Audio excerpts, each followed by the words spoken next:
నమస్తే, welcome to I news market pulse. దేశీయ stock మార్కెట్లు లాభ నష్టాల మధ్య ఊగిసలాడుతూ ఉన్నాయి. బ్యాంకింగ్ షేర్లలో అమ్మకాల ఒత్తిడి కొనసాగుతుంది. అయితే డాలర్తో పోలిస్తే రూపాయి మారక విలువ 95గా ఉంది.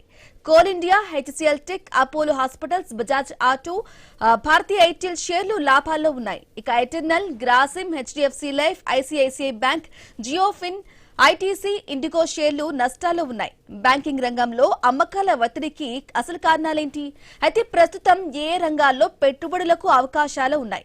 ఇక కొత్తగా మార్కెట్లోకి ఎంటర్ అవ్వాలి అని అనుకునే వారికి ఇది కరెక్ట్ సమయమేనా? వీటన్ని కొంచెం డీటెయిల్ గా మాట్లాడుకునే అవకాశం ఉంది. అయితే దేశీయ స్టాక్ మార్కెట్లు కూడా కొంత ఒడిదుడుకుల్లో ఉన్న పరిస్థితి కనిపిస్తుంది. బ్యాంకింగ్ షేర్లలో ముఖ్యంగా అమ్మకాల ఒత్తిడి అయితే కంటిన్యూ అవుతూ ఉంది. డాలర్తో పోలిస్తే గనక రూపాయి మారక విలువ 95గా ఉంది. అయితే లాభాల్లో ఉన్నటువంటి Coal India, HCL Tech, Apollo Hospitals, Bajaj Auto, భారతీయ ఎయిర్టెల్ షేర్లు ఉన్నాయి. ఇక నష్టాలు గనక చూసుకున్నట్లయితే Eternal, Grasim, HDFC Life, ICICI Bank, JioFin, ITC, IndiGo షేర్లు కూడా ఉన్నాయి. అయితే ఈ మొత్తంగా చూసుకున్నట్లయితే బ్యాంకింగ్ రంగంలో అమ్మకాల ఒత్తిడికి అసలు కారణాలేంటి? ప్రస్తుతం ఏ రంగాల్లో పెట్టుబడులు పెట్టొచ్చు? అలాగే ఐటీ, బ్యాంకింగ్, ఫార్మా, ఆటో రంగాల్లో కూడా ఏ సెక్టర్ మెరుగైన ప్రదర్శన కనిపించింది? వీటన్నిటి గురించి కూడా డీటెయిల్ గా మాట్లాడుకునే ప్రయత్నం అయితే చేద్దాం. మనతో పాటు గెస్ట్ కూడా సిద్ధంగా ఉన్నారు. శ్రీరామచంద్రమూర్తి గారు, స్టాక్ మార్కెట్ అనలిస్ట్, మనకు లైవ్ లో అందుబాటులో ఉన్నారు. Good afternoon sir.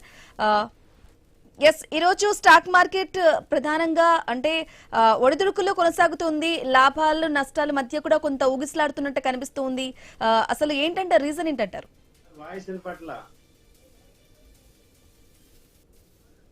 Yes, banking షేర్లకు కూడా అమ్మకాల ఒత్తిడి కూడా కొనసాగుతూ ఉంది. ఎస్, శ్రీరామచంద్రమూర్తి గారు చెప్పండి మేడం. Good afternoon sir. ప్రధానంగా చూసుకున్నట్లయితే లాభాలు నష్టాల మధ్య కూడా ఊగిసలాడుతున్నట్లుగా తెలుస్తుంది. అసలు ఏంటంటారు, రీజన్ ఏంటంటారు? రీజన్ నిన్న ఫెడ్ మీటింగ్ వచ్చి రేట్ యథాతథంగా ఉంచడం వల్ల ఎమర్జింగ్ మార్కెట్స్ కి కొంత పాజిటివ్ వర్డ్ వచ్చింది. యాక్చువల్ గా రేట్స్ పెంచుతారనే ఎక్స్పెక్టేషన్ తో చాలా మంది ఉన్నారు. సో అప్పుడు యూఎస్ డాలర్ స్ట్రాంగ్ అవుతుంది అనేది. సో కాకపోతే రేట్స్ మాత్రం యథాతథంగా ఉంచడం వల్ల ఎమర్జింగ్ మార్కెట్స్ కానీ గోల్డ్, సిల్వర్ ఇవన్నీ కూడా పాజిటివ్ వచ్చాయి. ఒక పక్క క్రూడ్ పెరగడంతో నిన్న వెస్ట్ ఏషియాలో ఈ గొడవల వల్ల కొంత అన్సర్టనిటీ ఉంది మార్కెట్. సో కాబట్టి బ్యాంకింగ్ షేర్స్ కొంచెం బాటమ్ సెల్లింగ్ ప్రెషర్ వచ్చింది, కానీ మిగతా సెక్టర్స్ అన్ని కూడా పాజిటివ్ గానే ఉన్నాయి. అయితే వాళ్ళ ఆటోమొబైల్ రిజల్ట్స్ రావడం, మంచి పాజిటివ్ రిజల్ట్స్ రావడం వచ్చింది. బజాజ్ ఫైనాన్స్ ఒకటి బాగా రిజల్ట్ వచ్చింది, అలాగే హీరో మోటార్ పాజిటివ్ వచ్చింది, అలాగే M&M కూడా మంచి పాజిటివ్ రిజల్ట్స్ ఇచ్చారు. అలాగే ఈ బాలకృష్ణ ఇండస్ట్రీస్ ఇవన్నీ కూడా పాజిటివ్ రిజల్ట్స్ రావడంతో మార్కెట్స్ కొంచెం బాగా స్టాక్స్ అన్ని కూడా స్టాక్ స్పెసిఫిక్ యాక్షన్ చాలా పాజిటివ్ గా ఉంది. ఇవాళ ఐటీ కంపెనీస్ లాస్ట్ 1 వీక్ నుంచి కూడా చాలా స్ట్రాంగ్ గా పాజిటివ్ వస్తున్నాయి.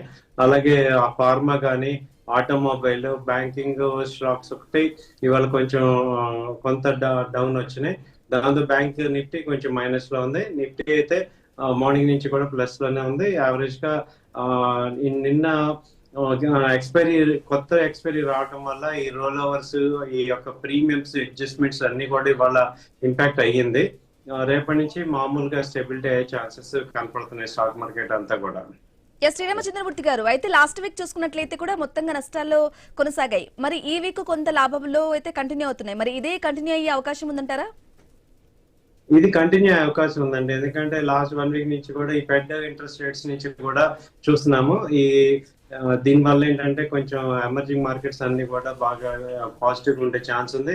అయితే మన పర్టికులర్ ఇండియన్ మార్కెట్ చూస్తే 24,300 దాటి క్లోజ్ అవుతుంది. కాబట్టి నెక్స్ట్ లెవెల్ కి వెళ్ళే ఛాన్సెస్ ఉంది. చాలా రోజుల నుంచి కూడా ఇది 23,700 నుంచి 24,200 మధ్యలోనే ఆసిలేట్ అవుతుంది. ఇప్పుడు ఇండెక్స్ కనుక 24,200 పైన అబవ్ కనుక ట్రేడ్ అవుతుంటే కూడా చాలా పాజిటివ్ గా ఇంకా నెక్స్ట్ లెవెల్ కి వెళ్ళే ఛాన్సెస్ ఉన్నాయి. దానికి సపోర్టింగ్ స్టాక్స్ కూడా పాజిటివ్ గానే మూవ్మెంట్ వస్తున్నాయి. సో అదే మేజర్ అడ్వాంటేజ్. ఈ స్టాక్స్ ఇవి మార్కెట్స్ ఇంటర్నేషనల్ గా మైనస్ అయినంత మాత్రాన ఇండియన్ స్టాక్స్ అయితే మైనస్ అవ్వట్లేదు. చాలా కంపెనీస్ పాజిటివ్ గా వస్తున్నాయి. దాంతో ఏంటంటే ఇండెక్స్ కి స్టెబిలిటీ వస్తుంది. సో ఎప్పుడైతే ఇండెక్స్ 50 కంపెనీస్ స్టేబుల్ గా ఉంటున్నాయో ర్యాలీ అయితే వచ్చే ఛాన్సెస్ ఉంది. FIS కూడా ఇప్పుడు బయింగ్ లోకి టర్న్ అవుతున్నారు. కాబట్టి మార్కెట్స్ అయితే ఈ మంత్ కొంచెం ఈ ఎక్స్పైరీ ఆగస్ట్ అంతా కూడా పాజిటివ్ ఉండే అవకాశాలు కనబడుతున్నాయి. సో నెగిటివ్స్ ఆల్మోస్ట్ డిస్కౌంట్ అయిపోతున్నాయి. పెద్ద పెద్ద నెగిటివ్స్ అన్ని కూడా వన్ డే డౌన్ అయినా కానీ మళ్ళీ రికవరీ స్టార్ట్ అవుతుంది. సో అలా లాస్ట్ మంత్ అంతా చూసుకుంటే మార్కెట్ బయట మార్కెట్స్ అన్ని బాగా డౌన్ అయినా కానీ ఇండియన్ మార్కెట్ అయితే సస్టైన్ అయింది. అలాగే రూపీ కూడా అదే రేంజ్ లో మెయింటైన్ అవుతుంది, వరస్ట్ అవ్వట్లేదు. అలాగే గోల్డ్ సిల్వర్ కూడా రేంజ్ లోనే ఉన్నాయి. కాబట్టి మార్కెట్స్ అన్ని కూడా బయింగ్ సస్టైన్ అవుతుంది. అలాగే కంపెనీస్ అన్ని కూడా మంచి అప్ ట్రెండ్. శ్రీరామచంద్రమూర్తి గారు, అయితే ఇన్వెస్టర్స్ కి ఇది కరెక్ట్ టైం అంటారా? కొత్తగా కానీ ఇన్వెస్టర్స్ కి అయితే ఇది చాలా మంచి టైం అండి. ఎప్పుడైతే మొమెంటం ఉన్నప్పుడు కొనుక్కోవడం వల్ల మీకు లాస్ అనేది తక్కువ ఉంటుంది, ప్రాఫిట్స్ అనేది ఎక్కువ ఉంటాయి. సో ఇప్పుడు అప్ ట్రెండ్ స్టార్ట్ అయ్యే టైంలో కనుక మీరు ఇప్పుడు ఇన్ఫోసిస్ చూసుకుంటే దాదాపు 1700 నుంచి ఇప్పుడు 1100 దాకా వచ్చింది. సో ఇలాంటి టైంలో ఇన్ఫోసిస్ లో కానీ అలాగే టీసీఎస్ ఇవన్నీ కూడా ర్యాలీలు వస్తున్నాయి. హెచ్సిఎల్ టెక్ అలాగే ఐటీ కంపెనీస్ అన్ని వస్తున్నాయి. అలాగే బ్యాంకింగ్ చూసుకుంటే యాక్సిస్ బ్యాంక్ వచ్చి బాగా తగ్గింది, 1200 1280 ఆ రేంజ్ కి వచ్చింది. అలాగే ఐసిఐసిఐ బ్యాంక్ ఇవన్నీ కూడా మళ్ళీ నెక్స్ట్ ర్యాలీలోకి వచ్చే అవకాశాలు కనపడుతున్నాయి. అలాగే హెచ్డిఎఫ్సి బ్యాంక్ కూడా 750 దగ్గర మళ్ళీ రివర్సల్ అవుతున్నాయి. సో ఈ కంపెనీస్ అన్ని చూసుకుంటుంటే మార్కెట్ మళ్ళీ రిబౌన్స్ అయ్యే ఛాన్సెస్ కనపడుతుంది. ట్రెండ్ అయితే పాజిటివ్ ఛాన్స్ కనపడుతుంది. సో ఇన్వెస్టర్స్ కానీ లేకపోతే ఆల్రెడీ ఎగ్జిస్టింగ్ కానీ ట్రేడర్స్ కానీ అందరికీ కూడా ఇది ఒక మంచి ఆపర్చునిటీ. ట్రెండ్ పాజిటివ్ గానే ఉంది, ఇబ్బంది ఏం లేదు. ఓకే, అలాగే రేపటి మార్కెట్ ట్రెండ్ కూడా ఎలా కొనసాగే అవకాశం ఉందంటారు? రేపు కూడా పాజిటివ్ గానే ఉండే ఛాన్స్ ఉందండి. ఎందుకంటే రేపు ఫ్రైడే కాబట్టి ఫ్రైడే జనరల్ గా ఏదో మైనస్ అయినా అవుతుంది లేదా ప్లస్ అయినా అవుతుంది. చాలా సార్లు ఇప్పుడు ఏంటంటే ప్లస్ అయ్యే ఛాన్సెస్ ఎక్కువ ఉన్నాయి. ఎందుకంటే మార్కెట్స్ అందరికీ కూడా జోష్ అనేది వస్తుంది. ట్రెండ్ అప్ ట్రెండ్ లో ఉంది, పాజిటివ్ గానే ఉంది. ఇవాళ యాక్చువల్ గా యుఎస్ మార్కెట్స్ కానీ బయట మార్కెట్స్ మైనస్ లో ఉన్నా కానీ ఇండియన్ మార్కెట్స్ అయితే పాజిటివ్ గా సస్టైన్ అవుతుంది. సో రేపు కూడా పాజిటివ్ గానే ఉండే ఛాన్సెస్ ఉన్నాయి. సెలెక్టివ్ కంపెనీస్ లో కూడా మంచి పాజిటివ్ యాక్షన్ అయితే వస్తుంది. సో టాప్ 200 కంపెనీస్ లో బాగుంది. అలాగే మిడ్ క్యాప్ లో కూడా మంచి ర్యాలీ వస్తుంది. సో ఇప్పుడు మిడ్ క్యాప్ లో ఇన్వెస్ట్ చేయడానికి కొంత రైట్ టైం ఇది. సో మిడ్ క్యాప్ కంపెనీస్ అన్ని కూడా మంచి పర్ఫార్మ్ చేసి ఛాన్సెస్ ఉన్నాయి. మేము కూడా చార్ట్స్ చూస్తుంటే మంత్లీ చార్ట్స్ అన్ని కూడా పాజిటివ్ ఉన్నాయి. గ్లాక్సో కానీ గ్లెన్మార్క్ కానీ తర్వాత గ్లాండ్ ఫార్మా కంపెనీస్ అయితే బాగా ఉన్నాయి. సన్ ఫార్మా, సిప్లా ఇవన్నీ కనపడుతున్నాయి. అలాగే ఆటోమొబైల్ కంపెనీలు కూడా monthly chart weekly chart positive చూపిస్తున్నాయి. M&M కానీ తర్వాత TMPV కానీ హీరో మోటార్ కానీ తర్వాత ఈ టీవీఎస్ మోటార్ ఇవన్నీ కూడా మంచి రిజల్ట్స్ చూపించి పాజిటివ్ ఉన్నాయి. అలాగే బాలకృష్ణ కూడా మంచి రిజల్ట్.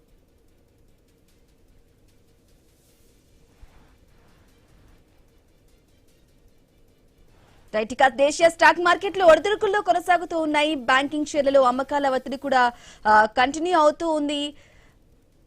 అయితే డాలర్ తో పోలిస్తే గనక రూపాయి మారకం విలువ 95గా ఉంది. ఇక Coal India, HCL Tech, Apollo Hospitals, Bajaj Auto, Bharti Airtel షేర్లు లాభాల్లో ఉన్నాయి.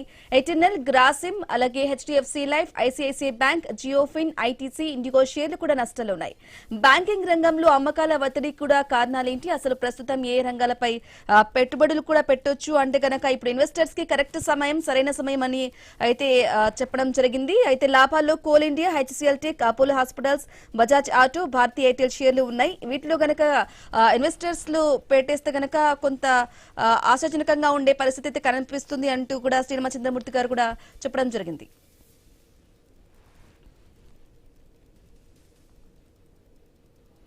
ఓకే, రైట్ శ్రీరామచంద్రమూర్తి గారు, థ్యాంక్ యూ అండి లైవ్ లో జాయిన్ మీ అభిప్రాయం కూడా తెలియజేసినందుకు. Thank you. ఇది వాటి market pulse. Keep watching I News. మీతోనే మీ వెంటే.